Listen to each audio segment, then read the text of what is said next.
l'Afrique, elle est hospitalière, elle aime l'hospitalité. Dans tous les pays africains qu'on va visiter, il y a ça. Ils aiment l'hospitalité, que ce soit au Sénégal, au Burkina, en Côte d'Ivoire. Et pourquoi? Parce que c'est africain. Et tu sais pourquoi, toi? Peut-être la vie en communauté, parce que ça a beaucoup contribué à ça. La vie en communauté, le fait de ne pas tout le temps rester chez soi, comme le font les Peuls, ils sont, voilà, ils bougent souvent.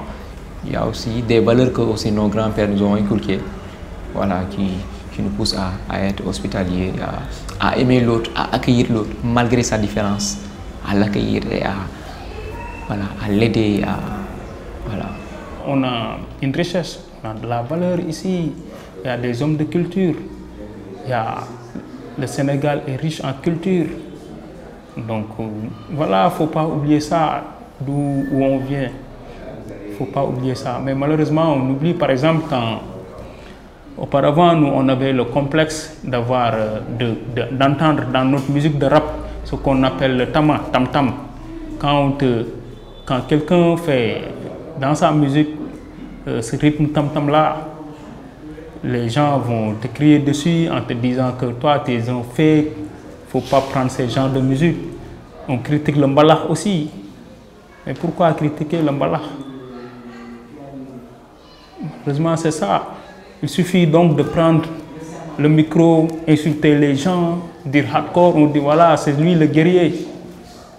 Donc, et ça c'est pas ça qui vend.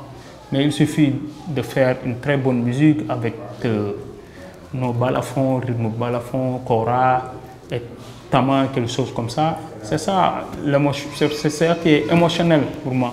Moi, quand je regarde une scène de Ngoyane avec des femmes, leurs calabasses renversées, qui chantent nos louanges de nos arrière-grands-parents, de nos résistants, c'est ça maintenant qui me fait tomber en transe. Donc, il faut exploiter ça, quoi. On copie trop. Et il faut toujours copier ce qui est bien. Ouais, il ne faut pas copier le mal, mais si on veut copier, on copie ce qui est naturel, ce qui est bien. La femme sénégalaise, quand elle s'habille, c'est vraiment joli, hein? C'est vraiment joli à voir. Bon, c'est juste ça. Si on gardait ça, peut-être tout le reste va venir. Ouais, parce qu'on ne peut pas s'habiller de façon européenne et faire des choses sénégalaises, ça ne colle pas. Mais si on s'habille comme les Sénégalais, voilà, ça va.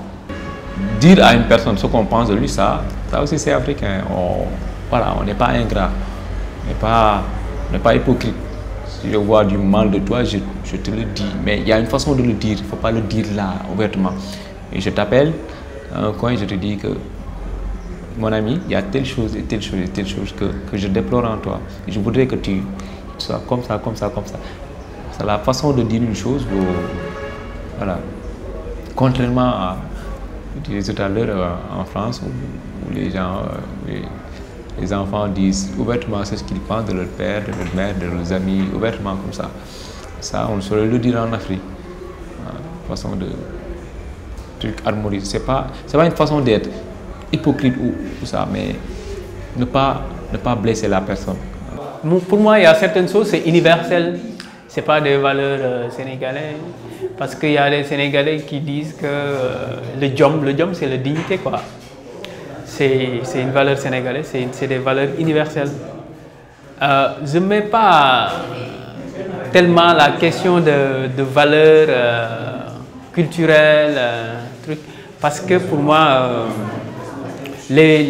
quelconque valeur, si c'est bon pour moi, c'est bon pour tout le monde.